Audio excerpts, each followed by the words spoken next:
Suzy Maloney. Thank you, Nick. Nice to see you. Nice to see you. And Suzy is the I guess I don't know, the director of, or the person. Probably the founder. The founder. Good word. All right. Of Happy Horses, Bitless, Considerate Horsemanship. I guess that's two phrases, isn't it? It is, yeah. Happy Horses Bitless is the name of the business, and what I do is Considerate Horsemanship. Yeah. Now, as I said to you off air, first of all, my sister's a horse person. You know her products down there. We won't promote them, but you could if you wanted to. But they're pretty good. Well, I can. It's not. No. High form, and she makes sort of fairly organic or nutritionally good horse supplements and feed and so forth, and has a very good business. Sells to all over the world. And one of that things, of course, is she sells to racehorse industry in Saudi Arabia and all those places, and big time people. And of course, with the Melbourne Cup and similar things, there's been quite a turn in recent years against the treatment of horses in particularly the whipping. Particularly the whipping in horse racing. And so when you contacted me about the Bitless Pony Club, which is launching in March, which is Monday, my God, already there. it's coming. I thought, well, this is a good piece because that change in the way that we treat and respect animals generally is definitely growing on the planet. I would say, and I guess the vegan world is part of that as well. But with regards to treating animals, it's definitely, there's an awareness growing, and particularly about horses, who are clearly beloved by most people most of the time forever. Yeah. It's strange when they are such a beloved animal that we actually use pain to control them. Yeah. So the bit actually creates pain for the horse while we're riding them. So even though we love them, and I'm guilty. I rode with a bit for years. I'm not an angel. What changed your perspective on that? How did that change, having ridden? It was interesting. I had a riding student, and we were going down to Melbourne to Equitana, which is a huge big. You've heard of it? Yeah. Okay. And she was getting a bitless bridle, and I just thought, I'll get one too. Oh, good. So. Sorry, that interrupt. My fault. No one ever knows. I should have told you. Whenever you sort of tap on the table in front of you at all, it comes through the microphone. Okay. Boom, boom, and goes out to no more tapping to the poor people out there in the streets. It's like rather like horses, sort of. Bit of a horse, really. You got it going like that, going along. So that's just doing that. That's what I was saying to Suzy. So I interrupted you. I'm sorry about that. So what happened? What happened again? So we went down to Equitana, and she was buying a bitless bridle because she'd heard of them, and I thought, well, nothing to lose, I'll just get one as well. So I bought one, and I must admit there was nothing in it except for just do what my friend's doing, because it seems like a fun thing, and I liked trying new things. I'd been riding my horses with just a bridle for years, but when I went outside the paddock or riding along the side of the road with other people, trail rides, I'd still use a bit. So I went home with my bitless bridle, and I started using it on my horses. I was working at a business. We had about 65 horses there, and I rode about 10 there, and I had 15 in the paddock at home at that stage. And I just went around and started putting this bitless bridle on all horses I was riding, and I was absolutely gobsmacked. I was like, huh? Wow.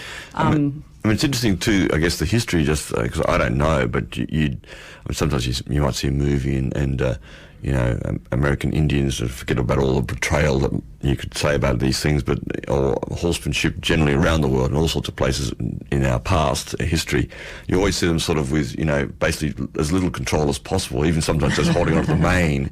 But obviously horses are so powerful that you need, as a human, to ride them, I guess you do need some sort of control, yeah? The traditional way of controlling them was with force and domination. Okay, there you go. So right, your bit uses pain, force, domination, control, yeah? The bitless bridle doesn't use force, it doesn't use pain, it uses pressure release. There's no pain, it's very humane for the horse, but you have as much control as you do with a bitted bridle. Okay. There's new designs on the market now. So in the old days, you could only ride in a halter if you didn't want to use a bit. Now we've got all these amazing cross-unders and all sorts of bitless bridles, which are just as effective for controlling a horse if you need to. Wow. Yeah. When you're out and about. Do you think, just out of my interest, do you think horses actually do enjoy horse racing? Aside from the pain and suffering that is perpetrated upon them, aside from that? I think that horses love running. Okay. Yeah. Because they've evolved as a species. Their survival mechanism is to run away from predators. They're really good at it. Their entire bodies are designed for running. They love it. Do they love running whilst being spurred, whipped, pulled on the mouth with metal bars? The rearing bits they put on racehorses are really damaging. They tongue tie. They put ties around their tongue because otherwise the tongue comes out the side of the mouth. I can go on if you want. But it's like Yeah. Well, do they enjoy that side of it? this No. is prime time radio. You know, there are children maybe listening out there. But the thing is, you could take all that away. Yeah. And you could still race them. Yes. And people could still have the fun of racing the horses. And they could still bet on them and do all the usual racing activities, but you don't need to use all that gear. I talked to a racehorse guy one time that said if you put a bitless bridle on a racehorse, it would give it an unfair advantage. Oh. So why aren't they doing it So then? why aren't they doing it? I know. Do you think that the horses enjoy having humans on their backs? Aha. That's where we get to natural horsemanship. Yeah, okay. So again, with the old way of riding a horse with a bit is about pain, domination, power over. So they probably didn't enjoy it at all. Probably not.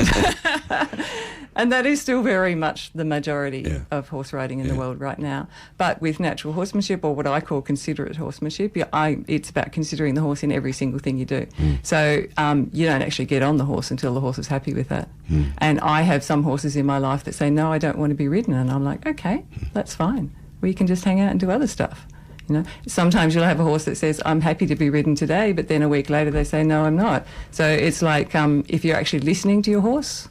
A lot of people are really aware of horse whispering. Yes, I was just going to bring that up. Yeah. Yes. But honestly, the most important thing is horse listening.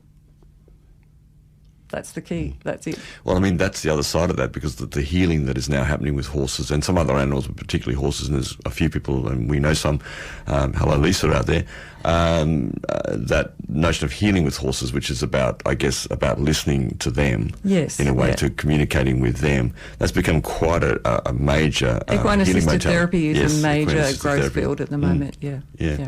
And how does that work, in your opinion? Again, does that happen? it comes down to the individual humans that are doing it. Yeah. Like with everything. Okay. You know, I mean, it can be absolutely beautiful. And the people that developed that, that Linda Kohanov was the first one, an American woman. Absolutely amazing the work she did. And a lot of people are doing fantastic stuff in Australia. Is everyone doing fantastic stuff with it? Probably not. Mm-hmm. But, you know, if you're actually considering the horse while you're doing it, I think it's great. Yes. Now, the Bitless Pony Club, which is launching next week.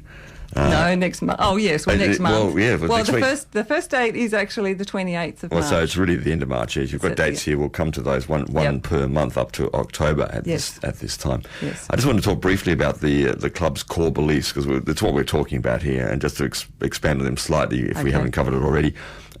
Four of them, I think they're really wonderful. The first one Thank being you. recognition that horses are sentient beings, pretty obvious. But Yes. it's a bit of a leap for some people still to regard horses and other creatures as sentient beings. Even so, isn't it? I mean, it's still it's a growing thing. Humans still eat horses. Yeah. All right. Yes, they do. Yeah, so, and we're feeding horses to our cats and dogs every day. It's They sit on the fence between it being a stock animal and being a pet. They're sort of in the middle. It's interesting. Yeah. Second belief and guiding principle is it is not okay to harm others to achieve your goal. Because we're talking here particularly, I mean, to everybody, but we're talking to kids and children, young people who are interested in horses, who want to ride horses in one way or the other. So that principle there is kind of important, isn't it? It's very important. The Bitless Pony Club is non-competitive. So goals that riders have is just personal. It's not set against other people. It's not about beating other people. It's not about hurting anyone in order to get that. In the culture in our society at the moment, just outside of the horse world even, is to climb up the ladder and you climb on top of other people to get up there. Yep. You know, that's in our mentality in this Western country, that it's okay to hurt others to achieve your goals. Oh, I'm taking it all the way back. It's not okay to hurt other humans, but it's also not okay to hurt animals while you're achieving your goals. So that has to be a primary consideration. And I think it's a lifelong skill then. Yeah. And it goes to the next point, and the next two you mentioned the non-competitive, which is great. We'll come back to that in a second. But I like this phrase: "Force starts where knowledge ends." That's interesting to understand that when you're dealing with horses and people and everybody for that matter. And you impart equine knowledge such that young people have relationships with horses that are kind and compassionate. It sounds very obvious when you read it, but actually, you know, even children, young people can be cruel to animals. We can all be cruel to each other and to other animals. So that awareness, I mean, basically building awareness in this realm that you're working in. Things come up when people are with horses. Sometimes people call horses button pushers. Okay. So it's very... I never heard that before. That's great. Yeah. Yeah. Well, another way of describing it is that the outside of a horse shows the inside of a human. Yeah. So stuff comes up for humans when they're around horses. They want the horse to do something. The horse won't do it. It's really easy to resort to violence. It's really easy to sort of go to that place. Yeah, and I see it. I see it all the time. Yeah. Interesting. So yeah, but it's about knowledge. If you actually, it takes longer. You can force a horse, or you can force a human to do something right now, or you can increase your experience and your knowledge level and practice, so that you get to that end goal without having to force. You can lead a horse to water, but you can't make it drink. There's a saying. Boy, I just made that up. No, I didn't. So along with that, yes, Nyck Jeanes. Along with what you're saying, and you've mentioned already that in the Bitless Pony Club you don't use that sort of gear that inflicts pain on horses. That's pretty clear.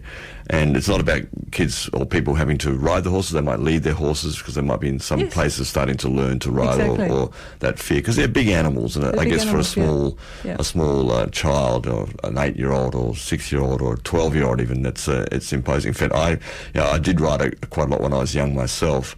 But and I have ridden since, because my mother and we actually had a quarter horse for a while. In fact, we owned a quarter horse stallion at a time, way back in the 70s. But I was thrown off the back of a horse one time in our front garden, and it wasn't the last time. I have ridden since then. I did get back on the horse, as they say, but it was a scary moment because they're very powerful animals. It is scary, and the reality that I lived in before I went bitless and started using Considerate Horsemanship. I went bitless out of that. was that was normal. Yeah, I had this headspace that horses were really dangerous creatures and they were out to kill you, and it was really, really dangerous. And since I've gone bitless and started using more natural horsemanship techniques, I really, used to, I'm not allowed to touch the bench, but honestly, I haven't had a single horse accident. I haven't had one. I used to get hospitalised regularly when I was using the other style. Yeah, I'm doing it. Yeah, but you're doing it for me, thank you. Whereas now, because I'm not pushing horses beyond their line, those sorts of things, they're just not part of my reality anymore. It's such a relief. It's fantastic. That's very good. So we've got a few minutes left. Let's talk about the specifics. Rally days, and you're out at Teven in how far out is Teven from here? Teven, it's near Ballina. Yeah. It's probably about 15 minutes from Ballina. Yeah, so it's not too from far. From Byron, it's not that far either. Yeah. So that's where the Bitless Pony Club is, and we'll give you the details of how to contact Suzy in a moment.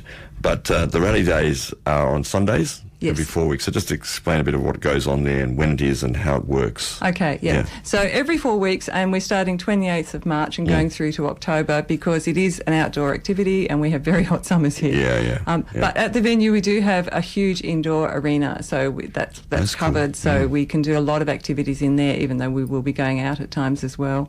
The day starts at 10 a.m. and there's a couple of hours in the morning. There'll be a few activities in that. And then we have lunch, and then we do another session from 1 to 3. And again, there'll be 2 separate activities in that. So it's a whole day out with your horse, with other kids, which is heaps of fun. And the activities are not all riding. So there's lots of groundwork activities as well. And unlike some, like competitive organisations, in this organisation we do things like jumping and dressage and the usual horse things, but they're all bitless obviously, and but we also do things like liberty and yielding, animal communication. What's liberty? What's that? Liberty was when you have nothing on the horse at all, so I see. No gear at all. It's like when I go home, as take in all my being clothes free. off. Yeah, take all your clothes off. Exactly. Naked horses everywhere. No, it's not like that. It's a very, we know what we're doing.